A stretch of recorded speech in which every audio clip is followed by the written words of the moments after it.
দর্শক, উনি হলেন প্রযোজক ইকবাল। উনি শাকিব খানের নারী নক্ষত্র সবকিছু জানে। দেখুন শাকিব খানের আর বুবলির বিয়ে নিয়ে কি বলছে উনি। বিয়ে করতে পারে না, বিয়ে করছে কিনা তুমি দেখছো?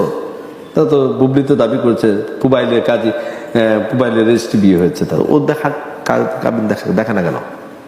শাকিব তো অস্বীকার করেনি যে বিয়ে করেনি, আমার কাছে অস্বীকার করছে, আমার কাছে তো অস্বীকার করছে। তো ওটা ব্যাপার না।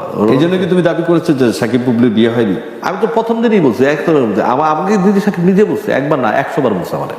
শাকিব খান আর বুবলির বিয়ে নিয়ে এবার আবারও খোলাসা করে কথা বললেন প্রযোজক ইকবাল।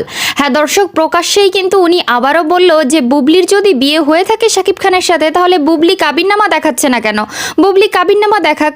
আবার প্রযোজক ইকবাল এটাও বলল যে বুবলিকে শাকিব খান বিয়ে করেনি। একবার না 100 বার শাকিব খান আমার কাছে স্বীকার করেছে যে না, বুবলিকে আমি বিয়ে করিনি।